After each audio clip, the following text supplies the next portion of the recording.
Welcome to WhiskeyCast, cask strength conversation featuring news and interviews from the world of whiskey. I'm Mark Gillespie. This is episode number 1018 for August 20th, 2023.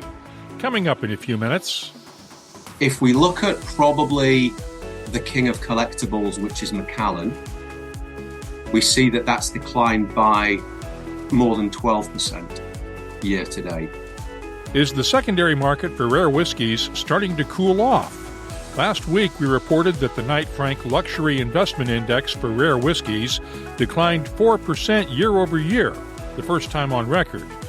Andy Simpson consults on the index for Rare Whiskey 101, and he'll join us later on WhiskeyCast in depth to discuss the investment market for rare whiskies. That's just ahead. I'll also have the What I'm Tasting This Week department, Behind the Label, and much more. The news is next on this week's WhiskeyCast. And now, a message from Robin Redbreast. Ever wondered where Redbreast got its name? Well, let's go back to 1912 and be glad our bird-watching founder didn't spot the bar-tailed godwit that day. Proud sponsor of WhiskeyCast. Redbreast. Pass it on. How about a really great 12-year-old Scotch whiskey? I have a stellar recommendation coming up for you in just a minute. Spoiler alert, it's Dewar's 12-year-old. Let's get started with the news. It's brought to you by the Dalmore. Scotch whisky exports declined during the first 6 months of 2023, according to new data released this week by the Scotch Whisky Association. The volume of whiskey exports was off by 20% from the same period a year ago, while the value of those exports fell by 3.6%. SWA executives point out that 2022 was a record year for exports, coming off of the pandemic, but did acknowledge that the economy has people drinking less but more premium whiskies. France reclaimed its place as the largest export market by volume, despite a 12.5% drop in exports. That's because India, the previous number one, had a 31% drop in exports. The U.S. remains the number one market for Scotch whisky by value, but once again there are signs of softness in the market. The volume of exports was off by 15%, while the value of those exports fell by 5%. Irish whiskey and spirits exports increased by 17.3% during 2022, according to a report this week from Drinks Ireland. The trade body reported whiskey exports increased by 8.6% in volume to around 15.2 million cases. The U.S. remains the number one export market for Irish whiskey, followed by the U.K., Poland, and global travel retail.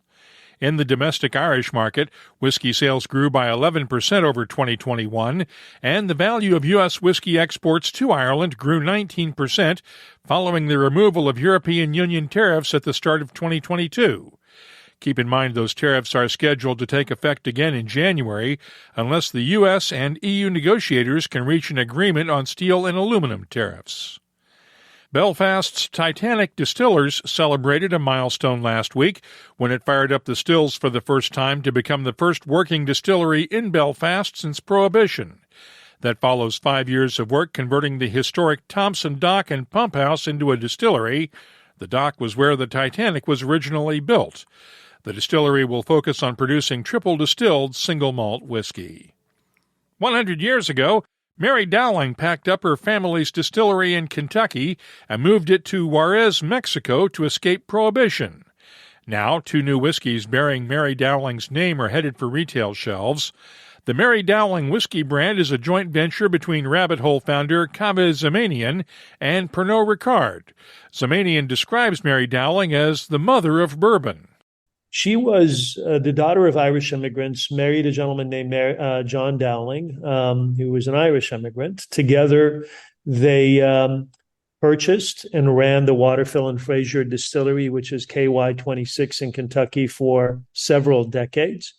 John passed away in 1903, and at the time, Mary had to really contend with a tremendous amount of opposition and challenges to her as a woman running a distillery and making bourbon. She ended up overcoming all those challenges and ran the business from 1903 all the way to Prohibition.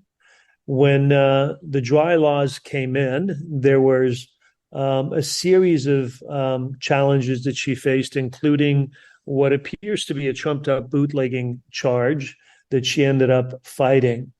Ultimately, as a way of really fighting that, she ended up bringing in Joseph L. Beam, and with the help of Joseph Beam dismantled Waterfill and Fraser Distillery, took it to Juarez, Mexico, and began to produce bourbon in Juarez, Mexico. Interesting story. Why name a whiskey after her now? I believe that she has an incredible, rich history and legacy. And unfortunately, during her life, because of being a woman, she was never able to really have a brand under her own name. So there was the brand of Waterfill and Fraser and Dowling Brothers, but never Mary Dowling. And I felt that it's really important to, particularly this year, given it's a 100-year anniversary of that journey to Juarez, to celebrate her legacy and really honor her and give the marquee name this time and for the first time to a well-deserved person. Dowling's history in Juarez is reflected in one of the bourbons, which is finished in tequila barrels, that carries a recommended retail price of $75 a bottle. The second is a double oak barrel matured bourbon that will sell for $130 a bottle. I'll have tasting notes for them later on. Indiana's Hard Truth Distilling is collaborating on a new line of whiskeys with the Mellencamp Whiskey Company, founded by Levi Collison and Hud Mellencamp, the son of singer-songwriter John Mellencamp. The initial release will be Harvest Sweet Mash Rye. It'll launch at the distillery on September 9th and features grain grown by area farmers.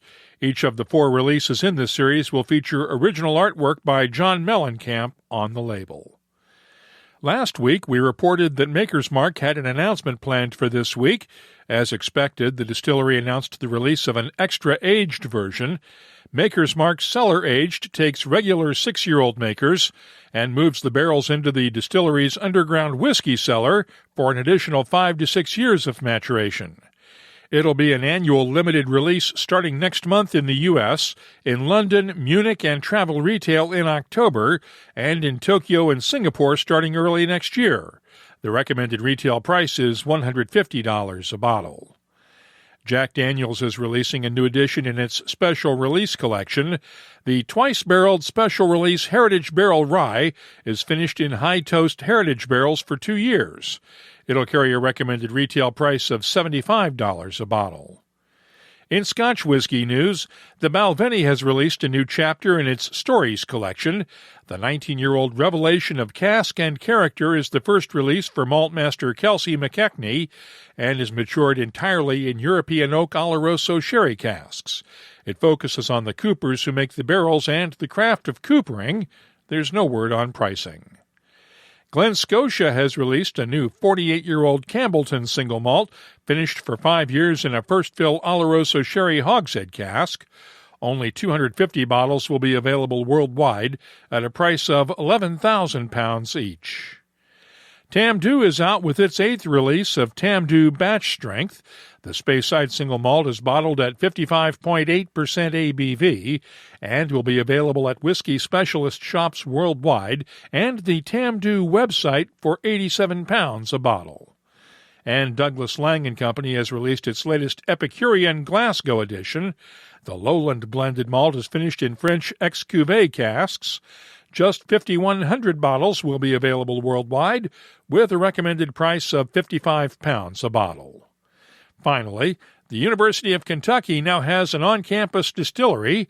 The James B. Beam Institute of Kentucky Spirits officially opened its classroom distillery and rickhouse this month. The university offers a certificate program in distillation, wine, and brewing studies. The distillery has a 30-foot-tall column still with a rickhouse capable of holding 660 barrels.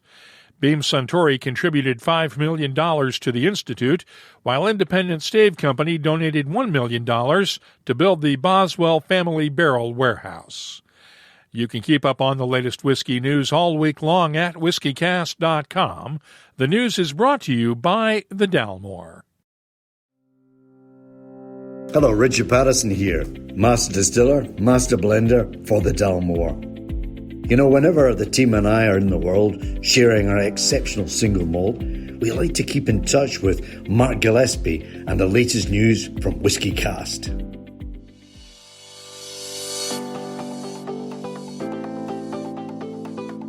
Time now for our look at upcoming whiskey events around the world. The calendar is brought to you by Writer's Tears. Tickets are still available for the Penelope Bourbon Dinner at Bourbon's Bistro in Louisville, Kentucky, Wednesday night.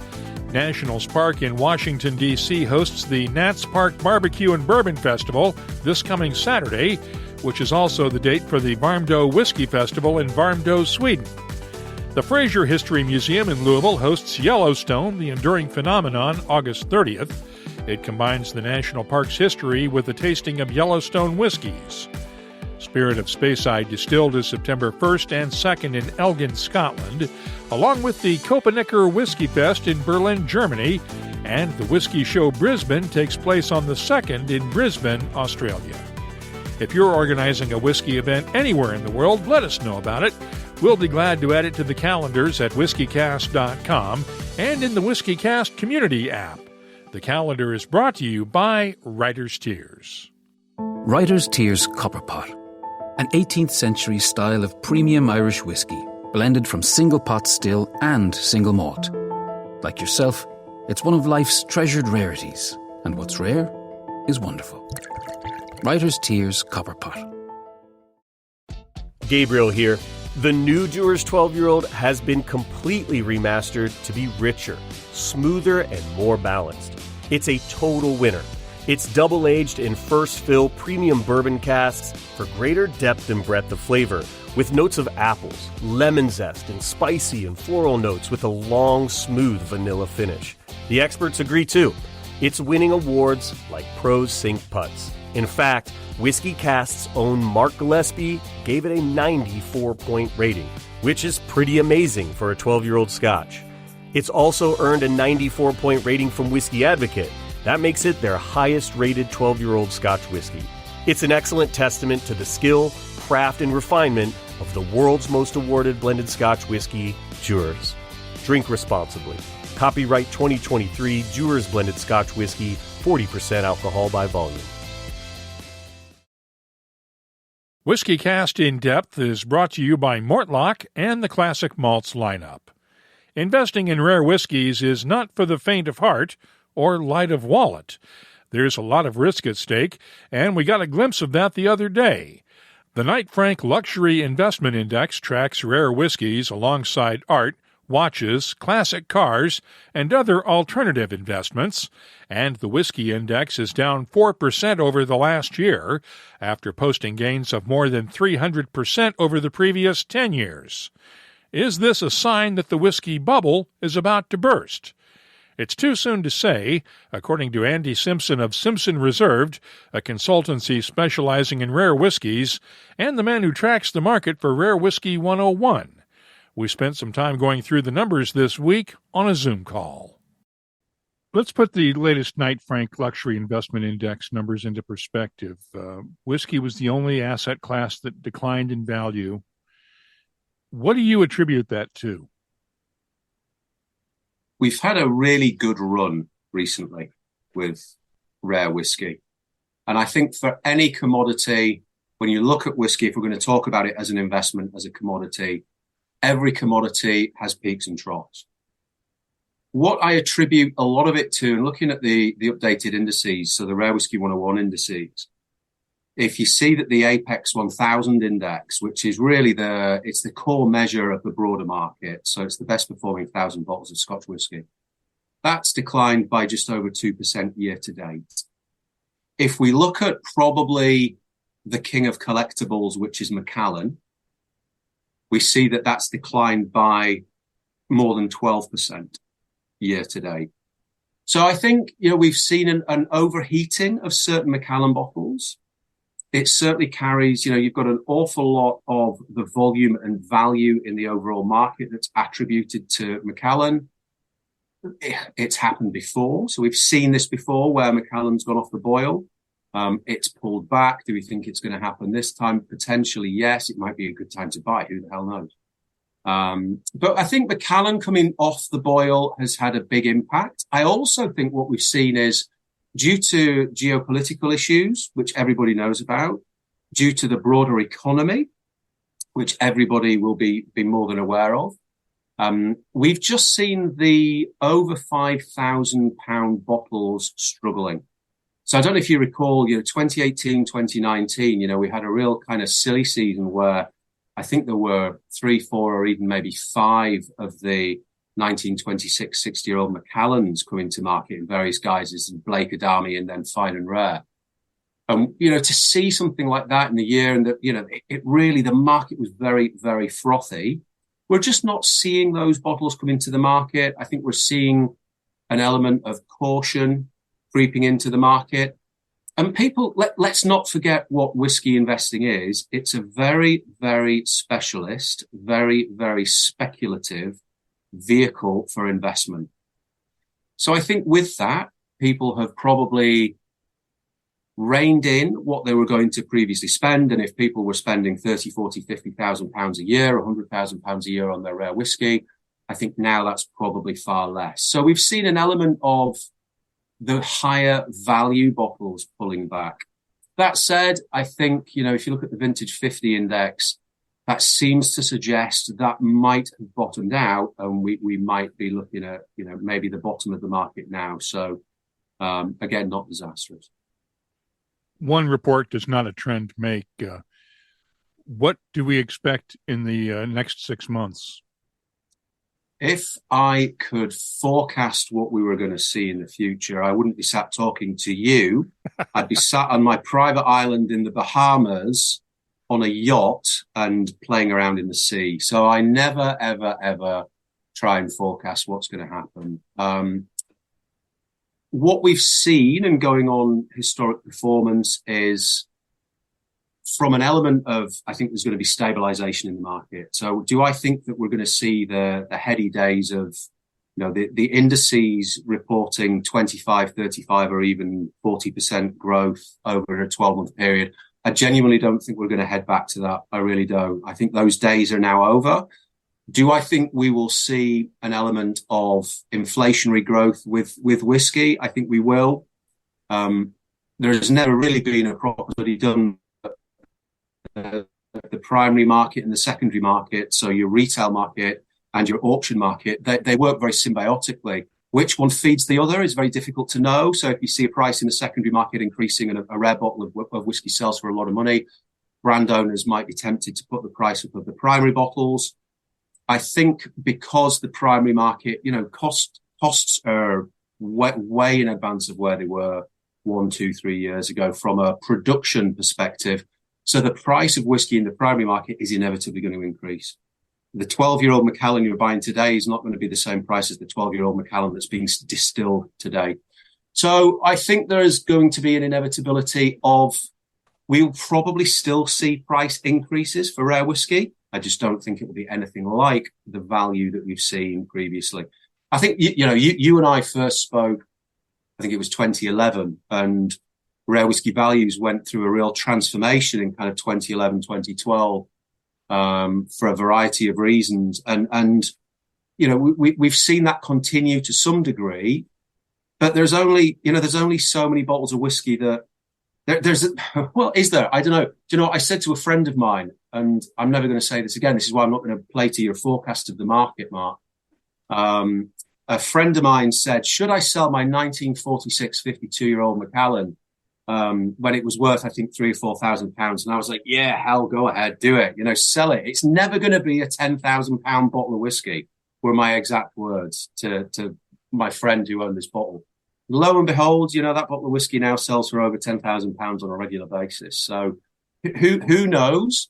I think the underpinnings of the market, the fact that we've got such little supply of good quality whiskey, the older things, and I'm still buying in the secondary market, so I'm still putting my money where I guess my mouth is. So I'm still buying bottles of whiskey. But I'm going really specific. So I tend to buy things I've not seen for maybe 5 or 6 or 10 years. So I'm trying to buy things. I think the last bottle of whiskey I got was a 1955 Longmorn 24-year-old, bottled in the late 70s. And I'm tending to go for rarer, kind of older distillate, older things. Where I'm not going is the, 30, 40, 50,000 pound bottles of whiskey that are available today of new releases. Should we read this as a statement of the health of the larger economy in mind, keeping in mind that the latest SWA export numbers came out this week showing a decline in exports, both the volume and value? Should we read this into a larger indictment, if you want to put it that way, of the whiskey market? Potentially. I mean, who knows? And again, it's a very difficult one to call accurately. If you look at, just broadly about what's happening, a lot of people are not even vaguely bothered about Scotch whiskey or American whiskey or Irish whiskey or Japanese whiskey. They're more interested and concerned about feeding their families, paying their mortgage, doing things that are meaningful in life. And again, coming back to one of my previous comments, Mark, whiskey as an investment is a very speculative thing. And if you're investing in whiskey, and I have, you know that I've done this for nearly 35 years now. You have to build up an element of knowledge. It has to become something, the stuff that I buy now is more passion driven than doing it as an investment. I'm just a weird geeky collector-y type guy, where sometimes I just buy stuff and I've got a wall of blends next to me. So I've probably got 80 or 90 bottles of old, predominantly 1940s to 1970s blends that I started buying about 5 years ago, literally just going, I tell you what I'm going to do. I'm just going to explore old blends, old style whiskey in more detail. And I ended up doing what I always do, which is buying more than I can drink. So I just physically can't get through it. So I've ended up with probably best part of 100 bottles of, tin cap dimples and white horses from the 1940s and 50s and kind of cool things that I like to think that I'm going to drink, but I might not. If I see one at auction for £1,000, I'm probably going to go, well, is it £1,000 worth of whiskey to drink it? Possibly. I don't know. I'll probably keep it. So I think, coming back to your original question, I think more people are more bothered about things that are more meaningful than rare whiskey. You mentioned the Macallan Index being down by a little more than 12%. Mm-hmm. What other indexes or indices are out there for various brands? And how are they doing? If you have a look at the Rare Whisky 101 website, and I would encourage people to do that. Do you know what? We've got, or Rare Whisky 101 has got indices on, I think, 40 different distilleries. So there's Ardbeg, Balvenie, there's a few collections in there. There's the Balvenie Ton 1401 index. There's a ton of indices that we've created over the years. And some are up, some are down. Balvenie's been doing really quite well, which is interesting to see.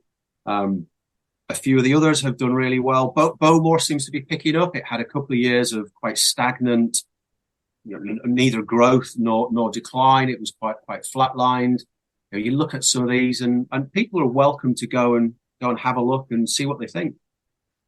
How is Japanese whiskey doing? I know you have an index for Japanese whiskey.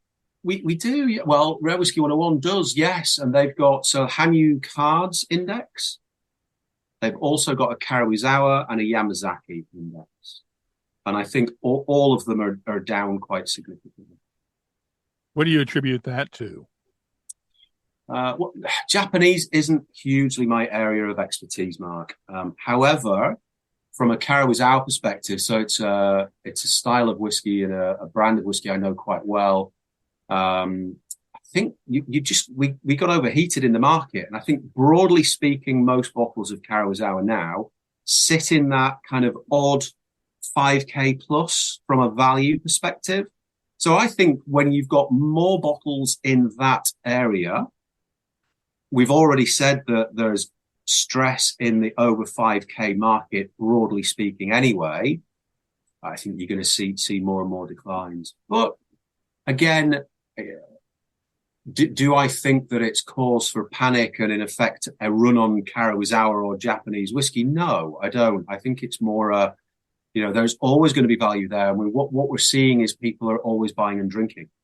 So there has been over the last really 5, 6, 7 years, there's been a real increase in the number of people who are buying these expensive bottles with an expectation to drink them. And, people are still doing that. So there's, other than fakes, which is a separate issue, there are never going to be any more of these things produced. So logic would seem to dictate they're only going to get rarer. And with that increase in scarcity, I would typically see an increase in value. I'd like to think the world doesn't remain as volatile and as, I think, it's quite a grumpy place right now through a lot of the world. I'd like to see that we move into better times. And I think your passion assets like this, like cars, like watches, everything, it will pick back up in value. Certainly where you've got that scarcity and that rarity. And the quality as well. The quality's there. I keep coming back to Scotch whisky. I've always come back to Scotch whisky. And I think it's just a very unique thing. Anything else you can add I didn't ask about? Anything else? No, I think fakes, I am seeing now an increase. I'm probably a lot less vocal than I once was about the fake market. I very recently I purchased a fake, which was an old, purported 1970s bottling of Glen Grant. When I got hold of it, I looked at the rear of the label and the faker, if you shine a torch through. So I was looking for, the gum pattern on the back of the label for a machine applied label from the 70s. And again, we're getting into super geek territory here, Mark, but the faker had very kindly left brush strokes on the back of the label and their thumbprint where they clearly picked it up, where they brushed their glue on it and stuck it on. So the faker's thumbprint, which I thought was really quite ironically cool, they left their mark on the rear of the label. But the auctioneer, an online auction house, very, very reputable, very well respected, immediately, as soon as I sent them an email going, this is quite a funny fake. They've left their fingerprint on the rear of the gum of the glue of the label. They took it back. So I think from a more serious perspective, you see, I think we're moving into kind of Gen 2 and Gen 3 fakes now rather than the classic. Everybody knows now about the old classic Italian bottlings. I think everybody knows that if anything's purported to be from the turn of the century or earlier on, so 1880s, that type of thing, people know just not to go near it now. But we're seeing kind of Gen 2, Gen 3 fakes creeping through now of the classics. So your Macallan Blue Label 30s, your Gran Reservas, that are not the old classic Italian fakes. They're a lot better. They're produced in, we think, Asia, better quality, better labels. I think that's creeping back into the market. So until really, would brand owners be interested? Probably not, because, these bottles were released 20, 30, 40 years ago. I think brand owners have done a good job of keeping up with making sure that contemporary modern bottles are difficult to fake. But I would just, if people are buying these old kind of cool bottles, just urge caution, that's all. Thanks to Andy Simpson for spending some time with us this week on WhiskyCast In Depth. And please keep in mind that this segment is not intended to offer investment advice. WhiskyCast In Depth is brought to you by Mortlach, whiskey's best-kept secret. Hidden away for decades in some of the world's most famous Scotch whiskies comes a single malt inspired by an original for a fortunate few. Discover the entire Mortlach lineup at malts.com. The What I'm Tasting This Week department is brought to you by Sagamore Spirit. Let's start off with the Mary Dowling whiskies we heard about during the news.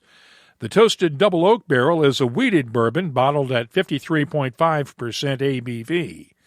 The nose has touches of toasted caramel, creme brulee, dry spices, red apples, and a hint of oak tannins.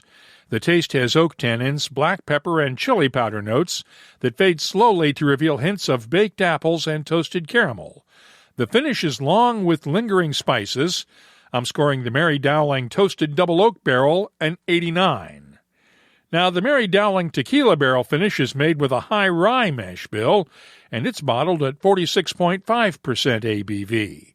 Here, the nose has touches of agave, peaches, subtle spices, and honey.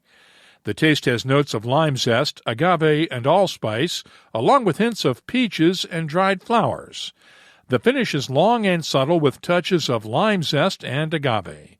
I'm scoring the Mary Dowling Tequila Barrel finish a 91. I'll have more tasting notes in just a minute, but first, our tasting notes are brought to you by Sagamore Spirit, a 200-time award-winning Maryland-style rye whiskey. With a determined focus to create the best rye whiskey imaginable, Sagamore's team of distillers crafts each spirit with a nod to both tradition and innovation. Find their signature Double Oak, Cask Strength, or Reserve Series ryes at a retailer near you. Visit sagamorespirit.com/find-rye. Please drink responsibly. High West's Campfire Whiskey is a blend of bourbon, rye, and blended malt Scotch whiskey. It's bottled at 46% ABV.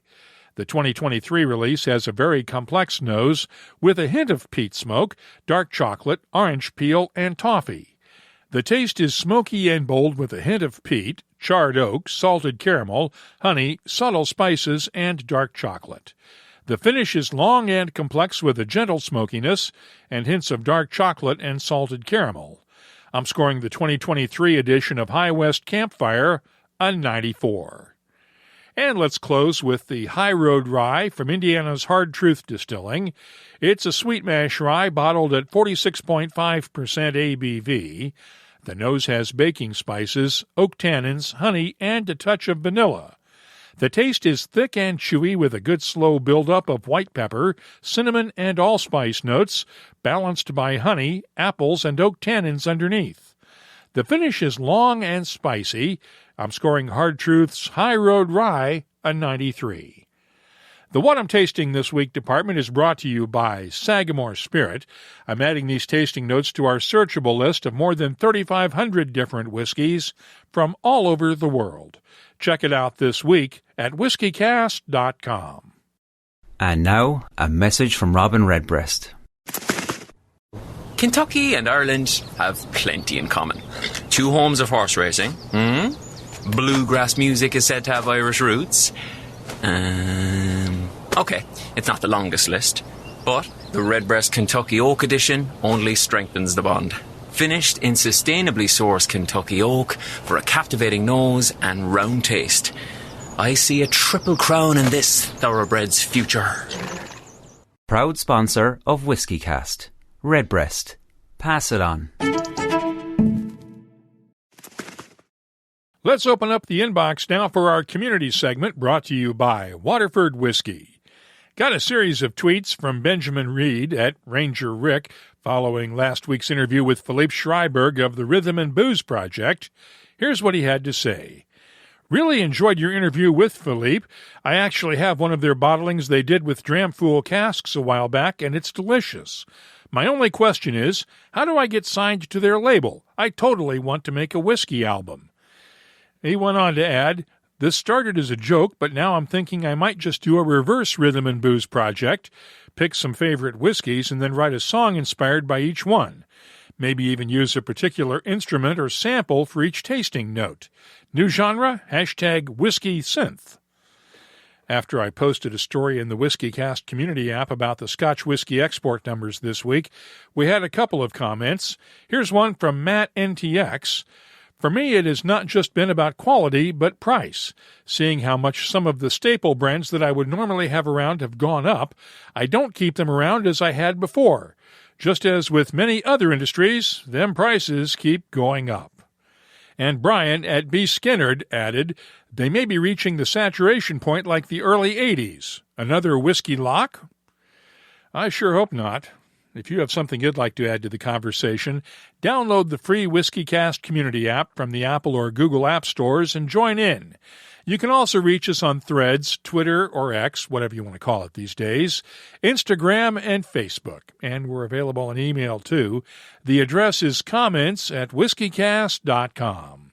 Our community segment is sponsored by Waterford Whisky, where they explore the frontiers of natural flavor one farm at a time to create unique Irish whiskies.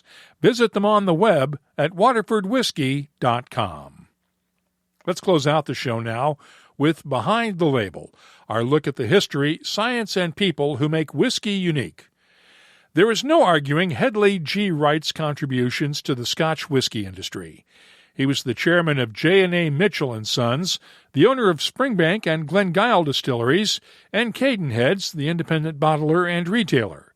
He was the great-great-grandson of Archibald Mitchell, who established Springbank in 1828 on the site where he had been making whiskey illegally, and was the fifth generation of the Mitchells to run the company. Wright was a fierce defender of Campbellton's reputation as a whiskey region, and once threatened to pull his distilleries out of the Scotch Whisky Association when the idea was floated of merging Campbellton into the Lowlands region. The idea was immediately dropped. Several years ago, and with no heirs, Wright put the majority of the shares of J&amp Mitchell into a trust to ensure the company's independence after his death. The profits from that trust will be used for projects that benefit the people of Campbellton. Hedley Gordon Wright died August 5th at the age of 92. If you have something you'd like us to look at on an upcoming episode, just use the WhiskyCast community app to get in touch with us. That's all for this episode of WhiskyCast. You'll find links for the stories in this episode in our show notes at whiskycast.com. Along with the latest news, the whiskey photo of the week, my tasting notes, and our archive of episodes that goes all the way back to 2005. Our free WhiskyCast community app is available in the Apple and Google App Stores, and you can always get in touch with us on Instagram, Facebook, and Twitter at WhiskyCast. Of course, email's an option too. Our address is comments@whiskycast.com. And now, a message from Robin Redbreast. Ever go out drinking with a peacock? Always the same. Few too many, tail feathers come out, drinks get knocked over, bartender's not happy, night's over before it started. All I'm saying is, don't be the peacock in your group. Proud sponsor of WhiskyCast. Redbreast. Pass it on. Find the new Dewar's 12-year-old and discover what all the awards are about. You can toast and thank me later. From Dewar's, the world's most awarded blended Scotch whiskey. WhiskyCast is a production of Cask Strength Media, copyright 2023, and comes to you from the charming, yet regrettably dry town of Haddonfield, New Jersey. I'm Mark Gillespie, reminding you that when you drink, please drink responsibly. Thanks for listening.